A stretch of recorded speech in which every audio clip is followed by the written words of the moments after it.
तो हेलो मेरे डियर साथियों, कैसे हो? बढ़िया है ना? बिल्कुल सब बढ़िया ही रहना चाहिए और पढ़ाई एकदम बहुत अच्छे से आपकी जो है ना चलते रहना चाहिए। ठीक है, तो आज की वीडियो में हम आने वाले हैं भैया विद्युत अपघटनी सेल पर। हम पढ़ने वाले हैं विद्युत अपघटनी सेल। और भाई विद्युत अपघटनी सेल को ऐसे पढ़ेंगे कि आपके भेजे में यार बैठ जाएगा और कभी जिंदगी में भूल नहीं पाओगे।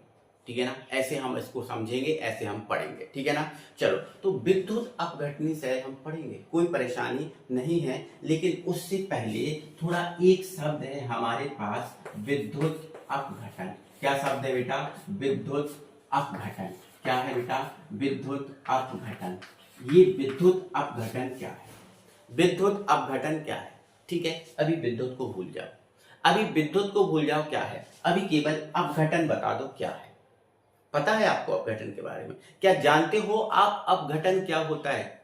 नहीं ना? तो सुन लो आप ध्यान से। विद्युत अपघट्ट का, विद्युत अपघट्ट सुना है आपने? विद्युत अपघट्ट जानते हो? बिल्कुल जानती है। जैसे मान के चलो NaCl है ना? जैसे मान के चलो हमारे पास NH4Cl है। जैसे मान के चलो हमारे पास H2SO4 है। ये विद्युत अपघट्ट है। तो अपघटन की बात कर रहे हैं कि ये अपघटन क्या है। तो किसी भी विद्युत अपघट्ट का अपने आयनों में विभक्त होना, किसी भी विद्युत अपघट्ट का अपने आयनों में विभक्त होना विद्युत अपघटन कहलाता, अपघटन कहलाता है। किसी भी विद्युत अपघट्ट का अपने आयनों में अपघटन होना, अपने आयनों में टूटना अपघटन कहलाता है। जैसे मान के चलो H2SO4 है, तो H2SO4 टूटेगा तो H प्लस में और SO4 2 माइनस में टूटेगा। तो इसका इसमें जो टूटना है वो अपघटन है। जैसे NaCl है तो Na प्लस में और Cl माइनस में टूट गया, तो ये अपघटन है। जैसे NH4Cl है तो NH4 प्लस और Cl माइनस। तो किसी भी विद्युत अपघट्ट का अपने आयनों में विभक्त होना या टूटना अपघटन कहलाता है। लेकिन सर इसके साथ तो विद्युत जुड़ा है, तो विद्युत अपघटन क्या है? तो बेटा मैं आपको बता देता हूं एक बात। विद्युत के प्रभाव से या विद्युत की उपस्थिति में या विद्युत धारा की उपस्थिति में किसी विद्युत अपघट्ट का, या जो विद्युत शब्द है इसका मतलब समझा रहा हूं, तो विद्युत धारा की उपस्थिति में किसी विद्युत अपघट्ट का अपने आयनों में विभक्त होना या टूटना विद्युत अपघटन कहलाता है। तो विद्युत अपघटन आप समझ गए क्या होता है? तो विद्युत धारा के प्रभाव से किसी विद्युत अपघट्ट का अपने आयनों में टूटना या विभक्त होना विद्युत अपघटन कहलाता है। और विद्युत अपघटन समझ गए ना? और विद्युत अपघटन की जो क्रिया समझ रहे हो आप? जो विद्युत अपघटन की क्रिया है ये जिस सेल में कराई जाती है, विद्युत अपघटन की क्रिया ये जिस सेल में हम कराएंगे उसी सेल का नाम है विद्युत अपघटनी सेल। तो क्लियर हो गया कि विद्युत अपघटनी सेल आखिर होता क्या है। तो जिसमें विद्युत का अपघटन कराया जाए, विद्युत के द्वारा विद्युत अपघट्ट का अपघटन कराया जाता है, उसे विद्युत अपघटनी सेल कहते हैं। तो अब हमारे पास क्वेश्चन है कि बेटा विद्युत अपघटनी जो सेल है वो क्या है? विद्युत अपघटनी जो सेल है वो हमारे पास क्या चीज होती है ना? हमने विद्युत रासायनिक सेल पढ़ा। विद्युत रासायनिक सेल अभी हम पढ़ के आए हैं। उसमें क्या होता है? तो उसमें तो हमने देखा था सर कि जो रासायनिक ऊर्जा है वो विद्युत ऊर्जा में परिवर्तित हो रही थी। हाँ, रासायनिक ऊर्जा जब विद्युत ऊर्जा में परिवर्तित होती है तो वो आपका विद्युत रासायनिक सेल ही होता है। और विद्युत रासायनिक सेल बहुत सारे हैं, जैसे घड़ी का सेल है ना, मोबाइल, हमारी इस घड़ी का सेल, टॉर्च का सेल, मोबाइल का सेल, इसमें भी रासायनिक ऊर्जा विद्युत ऊर्जा में परिवर्तित होती है। हाँ, वो विद्युत रासायनिक सेल है। लेकिन भाई जो विद्युत अपघटनी सेल है ये थोड़ा सा अलग है। ठीक है ना? ये ऐसा सेल है जिसमें विद्युत ऊर्जा की सहायता से या विद्युत धारा की सहायता से रासायनिक अभिक्रियाएं कराई जाती हैं। विद्युत धारा की सहायता से, हाँ, मतलब इसमें विद्युत को हम क्या करेंगे? प्रवाहित करेंगे। विद्युत धारा को हम बाहर से देंगे।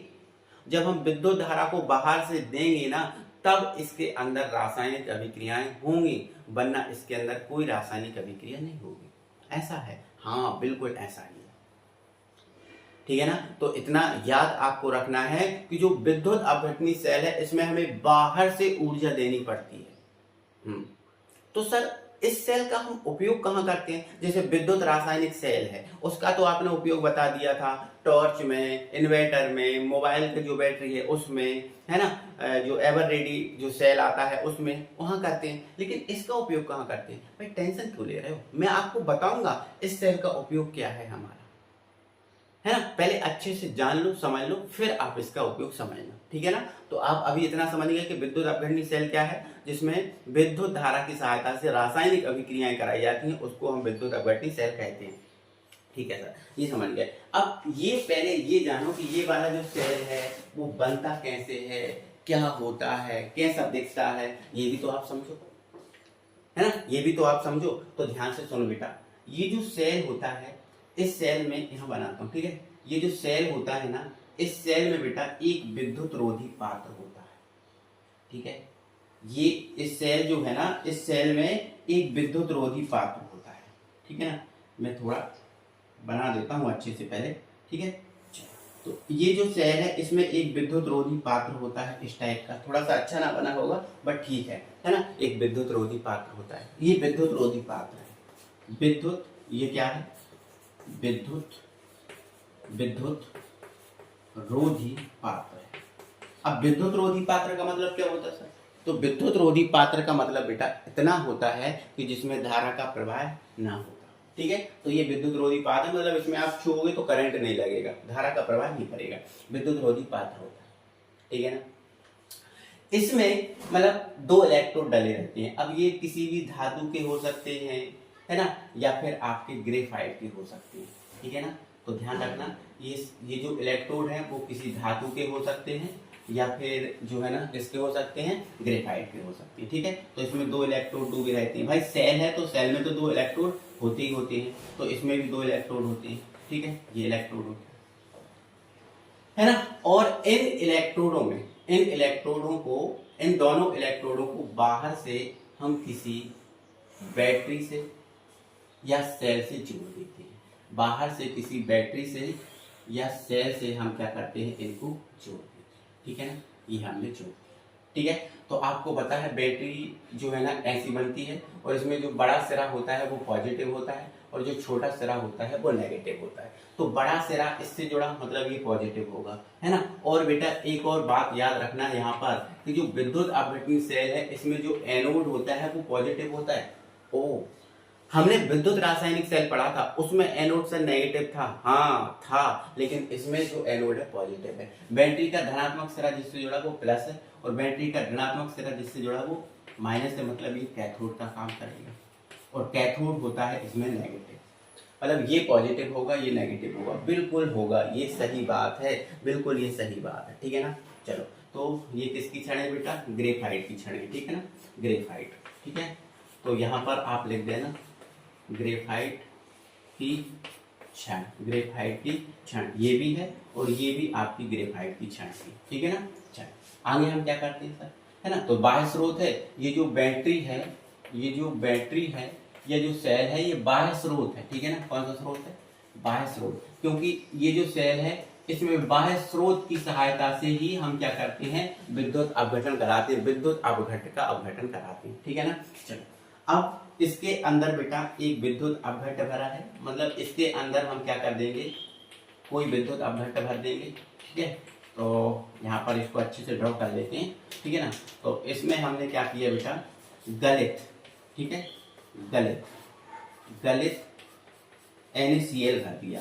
अब गलित NaCl का मतलब NaCl में थोड़ा बहुत जल मिला के भर दिया। गलित NaCl का मतलब NaCl के अंदर थोड़ा बहुत जल मिलाया और हमने इसके अंदर भर दिया, ठीक है ना। चलो भर दिया, ओके, इतना हमने काम कर दिया। अब क्या होगा सर? तो भाई जैसे ही हम यहाँ जो बैटरी लगी हुई है इस बैटरी की सहायता से इसमें धारा का प्रवाह करेंगे। जैसे ही हम बैटरी की सहायता से इसमें धारा का प्रवाह करेंगे, ठीक है, तो क्या होगा, जो NaCl होगा वो Na प्लस में और Cl माइनस में टूट जाएगा, ठीक है, बिल्कुल सही बात है। Na प्लस में और जो Cl माइनस है इसमें टूट जाएगा। फिर क्या होगा सर? तो फिर क्या होगा बेटा, फिर जैसे मान के चलो जो Cl माइनस है वो प्लस होने के कारण कहाँ जाएगा, प्लस होने के कारण कहाँ जाएगा, जो सॉरी Cl माइनस माइनस होने के कारण कहा जाएगा प्लस की ओर, और ये प्लस होने के कारण कहा जाएगा माइनस की ओर। और यहाँ पर ये इलेक्ट्रॉन का आदान प्रदान करेंगे और यहाँ पर ये रिएक्शन फिर होगा। ठीक है, तो इसका उपयोग क्या होगा मैं अभी बताऊंगा, टेंशन मत लो, अभी बताऊंगा, पहले तो इसकी संरचना समझ लो। ठीक है ना, तो मैंने क्या बोला था भाई, इसमें देखो डायग्राम, यहाँ थ्योरी लिखी आ रही होगी और थ्योरी को बढ़िया से अच्छे से एक एक लाइन पढ़ते जाना, डायग्राम को देखते जाना। ठीक है, इस सेल में दो पात्र, इस सेल में जो विद्युत अपघटनी सेल होता है, इस सेल में एक विद्युत रोधी पात्र होता है, बिल्कुल ये विद्युत रोधी पात्र होता है, जिसमें धातु या ग्रेफाइट की दो छड़ें डली रहती हैं, बिल्कुल धातु या ग्रेफाइट की दो छड़ें डली हैं। ठीक है ना, जिसमें धातु या ग्रेफाइट की दो छड़ें डली होती हैं जो इलेक्ट्रोड का कार्य करती हैं। ये दोनों इलेक्ट्रोड का काम करेंगे। ठीक है, ये दोनों इलेक्ट्रोड का काम करती हैं। ठीक है, जिनके मध्य तार की सहायता से बाह्य स्रोत के रूप में बैटरी जोड़ दी जाती है। ठीक है, इलेक्ट्रोड का काम करेंगे और जिनके मध्य तार की सहायता से बाह्य स्रोत के रूप में एक बैटरी हमने जोड़ दी। ठीक है ना, कोई दो क्या दिक्कत है। तथा इस सेल में गलित NaCl विलयन भर दिया जाता है जो विद्युत अपघटन का काम करता है। बिल्कुल NaCl का विलयन उसके अंदर भर दिया है जो विद्युत अपघटन का काम कर रहा है ना। ये इसकी संरचना है। बताओ और कुछ किया हमने इसके अंदर, और कुछ हमने किया? आप बोलोगे सर और कुछ तो आपने कुछ नहीं किया, बस तो ये इसकी संरचना। तो बताओ संरचना में आपको दिक्कत हुई, संरचना लिखने में आपको परेशानी हुई? कोई परेशानी नहीं सर, कोई दिक्कत नहीं, बिल्कुल सही बात। ठीक है, अब आपको कार्यविधि समझना है। क्या समझना है बेटा? कार्यविधि समझना है। तो हेडिंग डाल दीजिए, कार्यविधि डाल दी हेडिंग।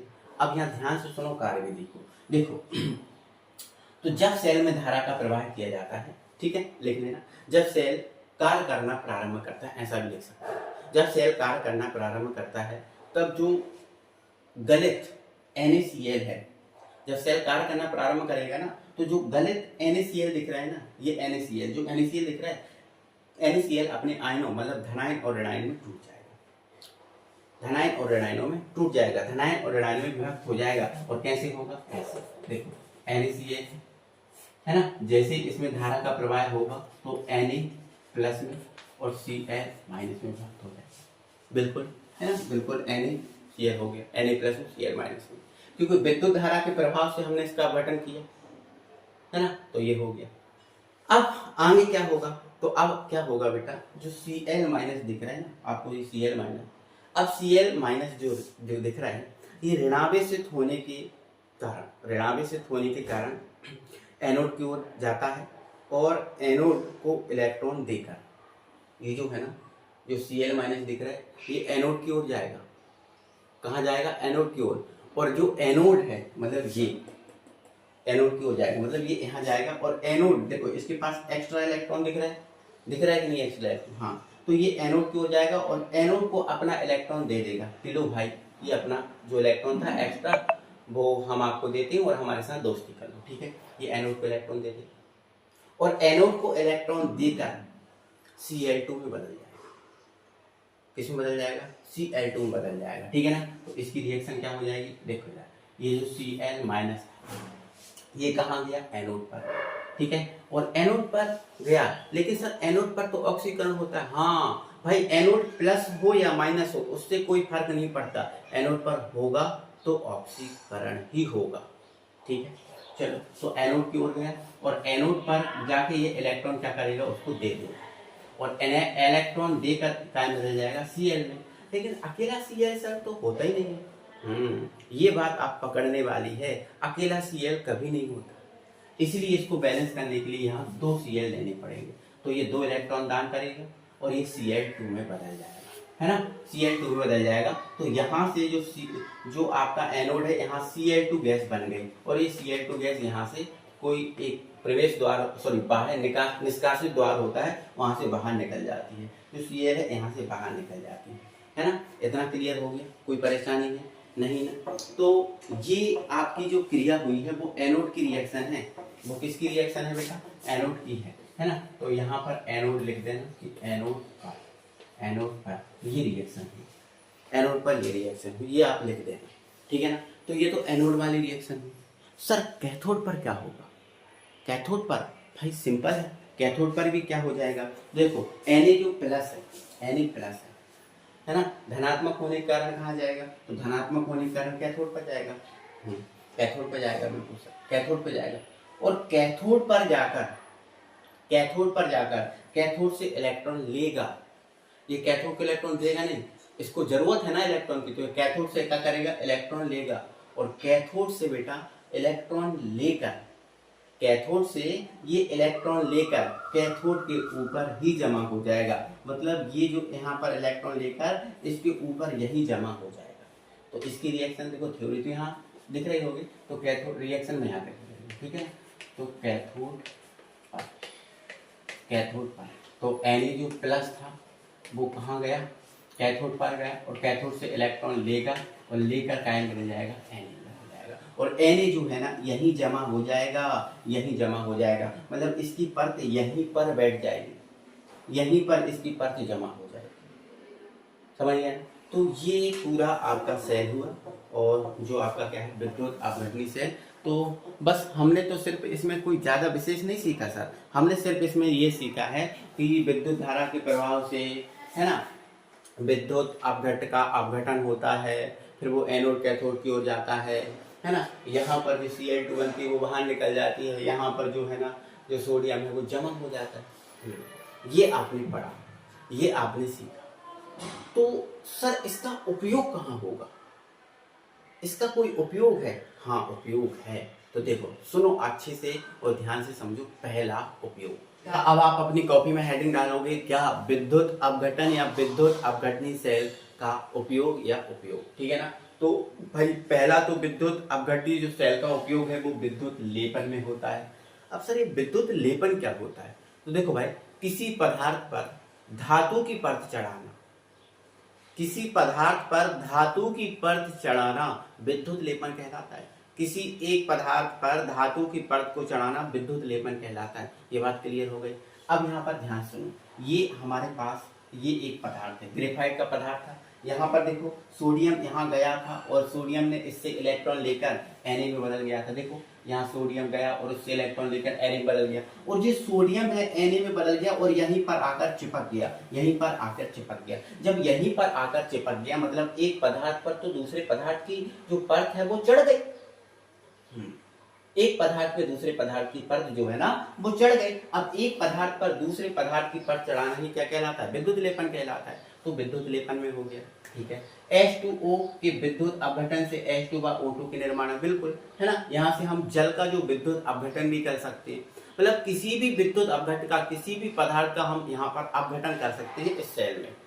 तो विद्युत अपघटन कर सकते हैं, तो H2O के विद्युत अपघटन में हम कर सकते हैं इसका उपयोग। दूसरा, जैसे दूसरा हो गया धातुओं के शोधन में, बिल्कुल धातुओं का शोधन। जैसे मान के चलो हमें NaCl ही था हमारे पास, अब NaCl से हमें Na धातु प्राप्त करना है तो हम उसका विद्युत अपघटन कराएंगे। तो विद्युत अपघटन कराएंगे तो Cl अलग होकर यहाँ से बाहर हो जाएगा, और Na देखो यहाँ पर आके यहाँ चिपक गया, तो यहाँ से जो है ना हमने सोडियम धातु प्राप्त कर ली, मतलब एक धातु का हमने यहाँ पर निर्माण कर लिया। इसी प्रकार से बेटा जो सोना होता है, गोल्ड, सोना, चांदी, इसी प्रकार से हम सोने चांदी का शोधन भी कर सकते हैं। तो आप यहाँ तीसरा ये भी लिख सकते हो, सोने व चांदी के शोधन में भी हम इसका उपयोग कर सकते हैं, है ना। तो ध्यान रखना, सोने व चांदी के शोधन में भी हम इस सेल का उपयोग करते हैं, ये भी आप अपनी कॉपी में लिख लो, ठीक है। तो धातुओं के शोधन में मतलब यहाँ पर हम धातु का शोधन कर सकते हैं, क्योंकि यहाँ पर जो है ना शुद्ध धातु अलग हो जाती है, एक इलेक्ट्रोड पर चिपक जाती है, तो उसको हम अलग कर सकते हैं। दूसरा, भारी जल के निर्माण में। अब भारी जल का निर्माण कैसे हो जाएगा, तो बेटा जब जल का बार बार विद्युत अपघटन किया जाता है, जो शुद्ध जल होता है H2O, जो H2O होता है, जब इस H2O का जब बार बार अपघटन किया जाता है या बार बार अपघटन कराया जाता है, तो ये जो जल है वो भारी जल में बदल जाता है। तो जब जल का बार बार अपघटन किया जाए तो जो जल है वो भारी जल में बदल जाता है, तो हम ऐसा लिख सकते हैं। फिर अगला, संक्षारण को रोकने में भी हम कर सकते हैं। संक्षारण, जैसे मान के चलो एक धातु पर हमने दूसरे धातु की परत चढ़ा दी, तो संक्षारण होगा नहीं, होगा क्या संक्षारण? हाँ सर, संक्षारण तो नहीं होगा। तो संक्षारण को रोकने में भी हम इसका उपयोग कर सकते हैं। है ना। तो ये हमारा कंप्लीट हुआ कौन सा सेल, विद्युत अपघटनी सेल। मुझे उम्मीद है मेरे सभी डियर साथियों को एक एक बात अच्छे से पूरी समझ में आ गई होगी। ठीक है, तो ज़्यादा से ज़्यादा वीडियो को लाइक करना, शेयर करना। मिलेंगे फिर अगले वीडियो में, तब तक के लिए बाय बाय, जय हिंद।